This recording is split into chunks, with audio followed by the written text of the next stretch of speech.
वाह, अच्छा है।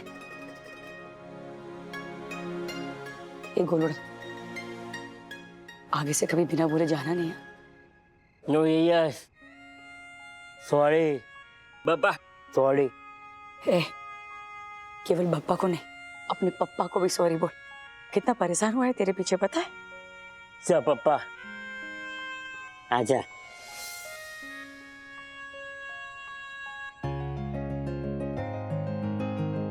क्या है गोलू, बाबास डे आउट है?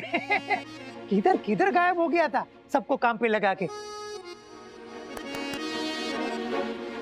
बापोद्रा है, नरहरी। बापोद्रा ले, एक दिन में भूल गया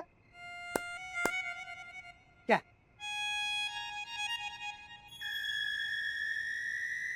ये क्या गाल पचोड़िया बापोद्रा को? ये क्या बोल रहा है काकू? हैं इशारे में क्या बोल रही? कुछ नहीं, ऐसे ही वो तो बोलता रहता है ना।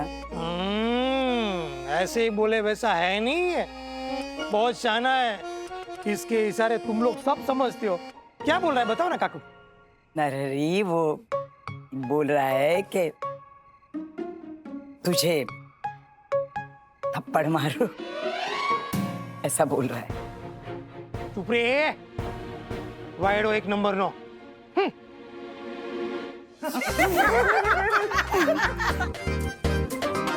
बस बहुत हुआ हंसी मजाक।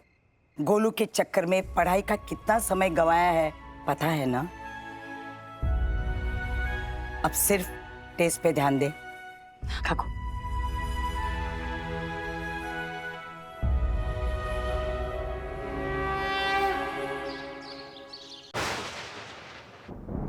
बारिश?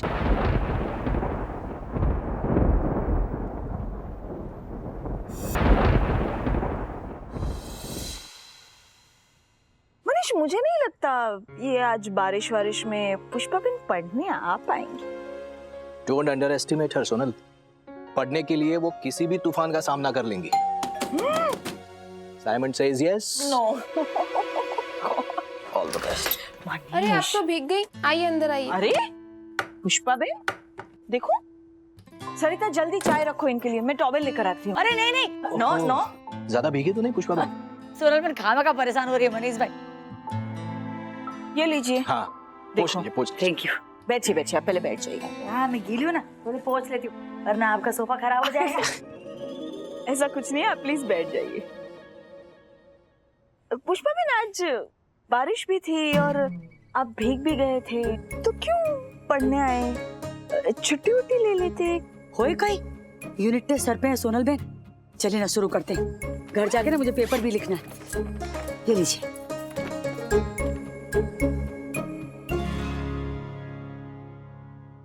ठीक है, चलिए। Index. What shall we? Pushpa ben, आज रिन्यूएबल एनर्जी से शुरू करें। Renewable energy is energy derived from natural sources that are replenished at a higher rate than they are consumed. Sunlight and wind, for example, are natural sources that are constantly being replenished. Renewable energy sources are plentiful and all around us.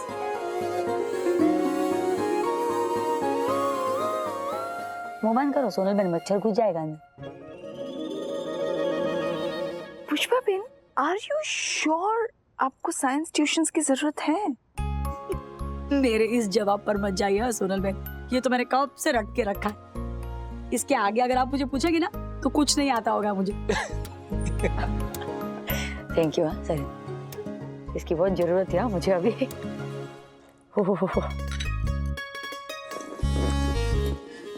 Okay, may be something else. जो मैंने आपसे कहा ना कि इसके आगे पूछोगे तो नहीं आएगा, बस इसी कारण से ना आजकल मुझे बच्चों की बहुत दया आती है। मीन्स के वो स्कूल के बच्चों की, दिन भर पोपट की तरह रट्टा मारते रहते हैं। दिमाग में कुछ नहीं जाता है उनके, बस रट्टा मार मार के कागज पर जवाबों की उल्टी करके आ जाते हैं बच्चे। अगले दिन अगर आप जवाब पूछोगे ना तो किसी एक को भी उसमें से आधा जवाब भी अगर आ गया ना तो मैं अपना नाम बदल दूंगी। सारे बच्चों के एक जैसे जवाब, तो इसमें उनकी अलग अलग खासियत कहाँ दिखाई देगी, कैसे नजर आएगी? जैसे पूरे स्कूल में सब बच्चों की एक यूनिफॉर्म, वैसे दिमागी तौर पर सबकी सोच एक जैसी। वो क्या बोलते हैं वो मनीष भाई, रोबोट जैसे। हाँ पुष्पा बहन, हमारी एजुकेशन सिस्टम में ये लिमिटेशंस तो पहले से ही रही है। दीपू को भी प्रॉब्लम हुई थी, स्टेट लेवल तक पहुंची थी वो एथलेटिक्स में। हाँ? नेशनल्स क्वालिफाई हुई थी वो पुष्पा बहन। अरे लेकिन फिर स्कूल, एग्जाम्स, ट्यूशंस, ये सब में वक्त कैसे चला गया पता ही नहीं चला, और हम ट्रेन ही नहीं कर पाए उसे। छोड़ दिया उसने फाइनली, ये सोचकर कि कौन सा पीटी उषा बनना है। यही प्रॉब्लम है, यही प्रॉब्लम कि भगवान ने सृष्टि बनाई, कोई पेड़ एक जैसा नहीं, यहाँ तक कि किसी पेड़ का पत्ता भी एक जैसा नहीं, कोई फूल एक जैसा नहीं। गुलाब गुलाब बनकर खुश है, उसे कमल या मोगरा बने के कोई कीड़ा नहीं है। इंसानों को देख लीजिए, सबकी दो आंख, दो कान, एक नाक, एक मुंह, लेकिन फिर भी हर एक इंसान एक दूसरे से अलग दिखता, अलग नजर आता है। सबकी आंख की कीकी अलग, फिंगरप्रिंट अलग। यही तो है रचना। भगवान बछड़ा हमें चुन चुन कर अलग बनाता है और हम झुंड में भेड़ बनने चले। बोलो, बच्चों की असामान्य प्रतिभा को निखारने के बदले उन्हें सामान्य बनने पर मजबूर करते हैं हम। न ठीक से डांस सिखाते हैं, न संगीत, न कोई अन्य कला, न खेल कूद। ये सब ना सिर्फ हॉबी तक ही ठीक है। क्यों पुष्पा बहन, पॉइंट तो है। अभी आप देखिए, जीतना हर कोई सिखा रहा है अपने बच्चों को, लेकिन हार झेलना भी तो सिखाना पड़ेगा ना। अच्छी तरह से हार मानना, ये भी तो एक कला है। बिल्कुल, सिलेबस में होना चाहिए ये सब। आपको लग रहा होगा, मीन्स क्या मेरी ये बातें आपको जाहिलियत लग रही होंगी, पर मुझे बहुत लगती हैं ये सब बातें, बहुत दुखता है। ये ना ये पूरी की पूरी नई पीढ़ी है जिसके अंदर कुछ नया करने की, अलग करने की, हट के कुछ बनने की, नियम तोड़ने की हिम्मत अगर हमने नहीं बोई तो रोबोट राजी बनेगा कल। जाहिलियत नहीं है ये पुष्पा बहन, बहुत ही बेसिक ग्रास रूट लेवल की चीजें हैं जिनको इम्प्लीमेंट करना बेहद जरूरी है। नई एजुकेशन पॉलिसी का प्रस्ताव रखा तो गया है, मैं आशा करती हूँ कि ये सारे मुद्दे भी उसमें शामिल किए गए हों। होनी तो चाहिए। एक मिनट, मनीष भाई। हाँ राशि बोल। अरे बातों में टाइम का पता ही नहीं चला है मुझे। मैं आती हूँ, रख दे फोन। आपने बातों में फंसा दिया मुझे। मैं हाँ, ट्यूशन का सारा टाइम ना चर्चा में ही निकल गया। बोलो, अभी अगली बार ना सिर्फ और सिर्फ पढ़ाई। हाँ, मैं पहले ही बोल देती हूँ। जय अम्बे। हाँ लाई मेरी किताब दीजिए। जय अम्बे। हाँ मनीष भाई।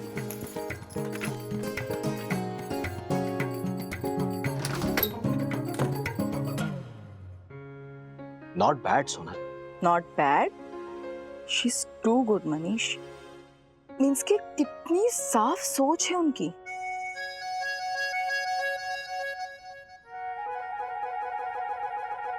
You said means K. जाओ जाओ। Yes. You said it right now. Means K. Did I just say means के? Yes. What is this woman doing to me, Manish? Means के कॉफी पियो. Stop it, Manish.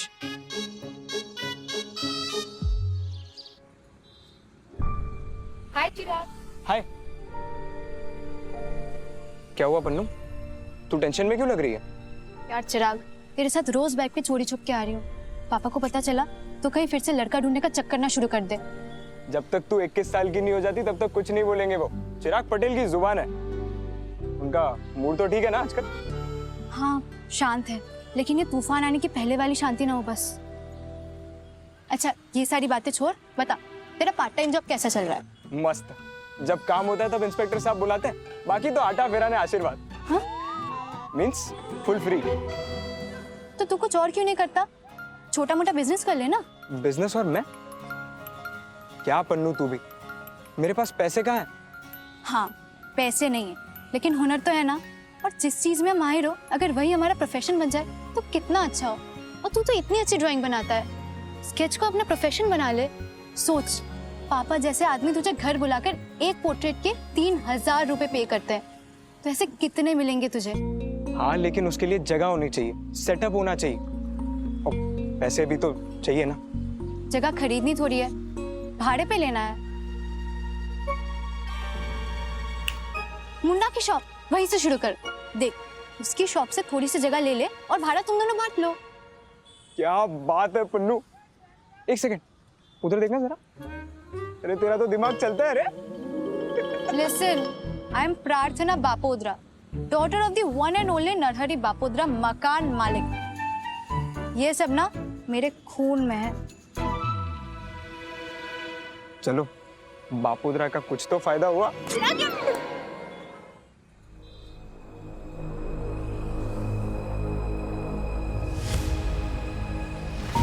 ये जो terrace पे party मनाई, किसे पूछ के मनाई?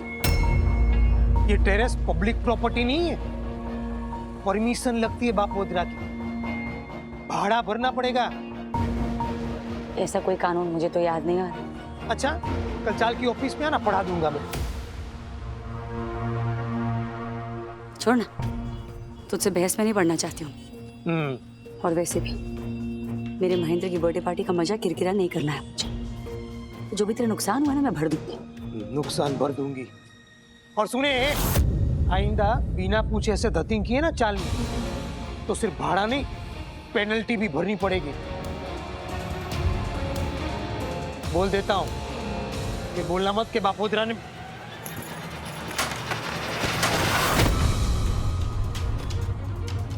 बापोद्रा, अरे बापोद्रा, अरे बापा।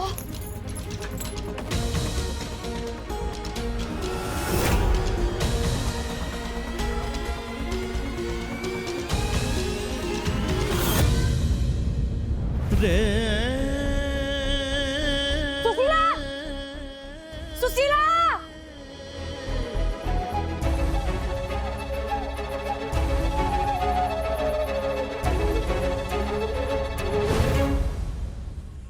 सीमेंट की काला बाजारी करता है साला।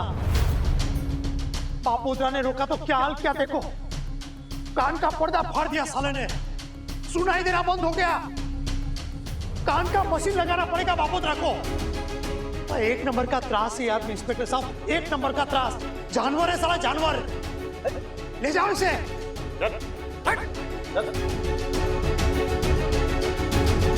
ये भगवान, ये क्या हो गया? अरे कान के बल गिर गया गलती से। हाँ? परसों पुराना जख्म ताजा हो गया। जिंदगी भर की खोड़ दी थी इसके पति ने बापोद्रा को।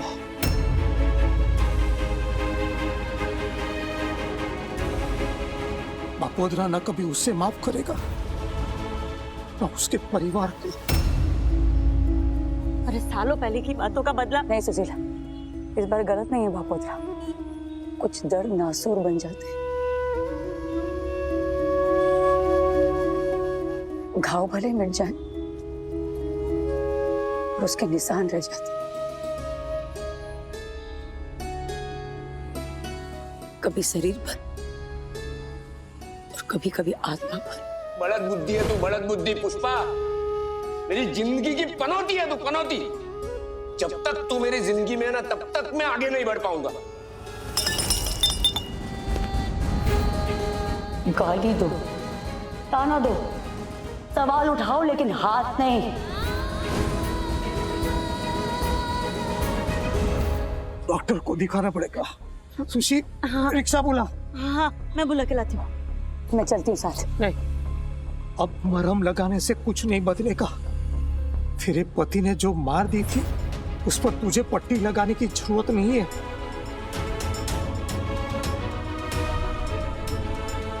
ये खोखली सहानुभूति कम से कम बापोद्रा को तो मत ही दिखा। ले लेगा। बापोद्रा इसकी दवाई भी ले लेगा और इसका बदला भी।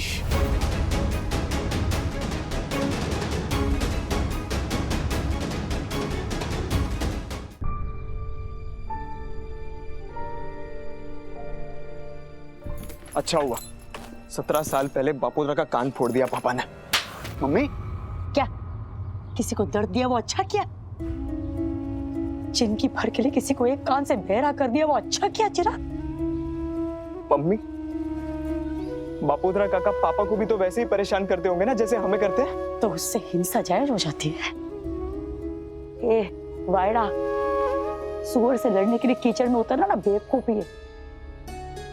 तेरे पापा भी ये बात नहीं समझे, इसीलिए तो उस कीचड़ के छींटे आज तक उड़ रहे हैं हमारे मुंह पर। उनकी करने की सजा आज तक भुगत रहे हैं हम।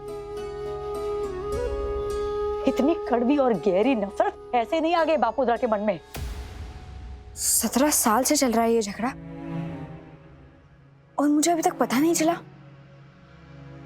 तुझे कैसे पता होगा? मम्मी के पेट में थी तू, चिराग सिर्फ 3 साल का।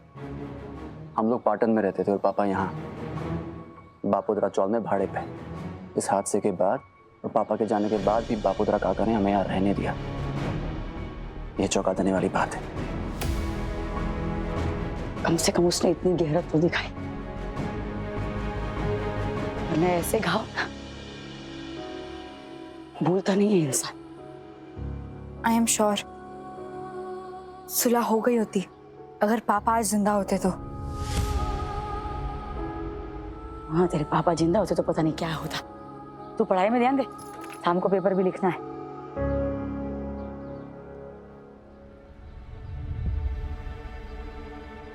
मम्मी तुझे तो बुखार है। क्या भीग गई थी क्या? भीग नहीं गई थी, सब थोड़ी सी गीली हो गई थी सोनल बहन के घर जाते हुए। मम्मी तू कपड़े चेंज कर, मैं तेरे लिए उकाला बनाती हूँ। मैं डॉक्टर को लेके आता हूँ, जरा मम्मी के पास ही रहना। मम्मी कपड़े बदल ले।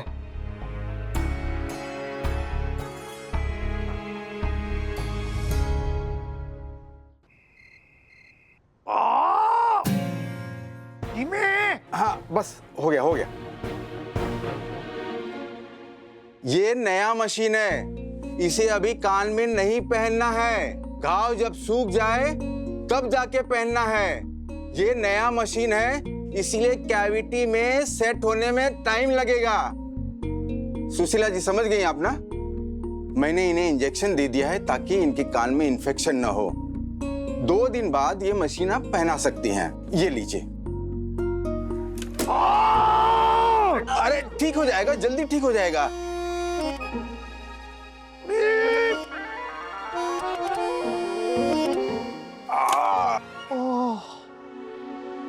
ठीक है, अब मैं निकलता हूँ। हाँ? आप रहने दीजिए, मैं लेती हूँ। ठीक है। अरे सुशी, समझ गई, लाती हूँ काढ़ा।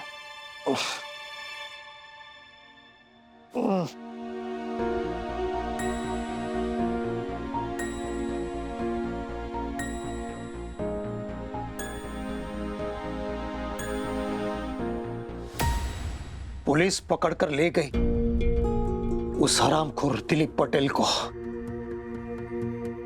राहत महसूस हुई थी कि हास गया वो बदमाश हमेशा के लिए। पता नहीं कौन उसकी जमानत करवाकर वापस ले आया उस पनौती को।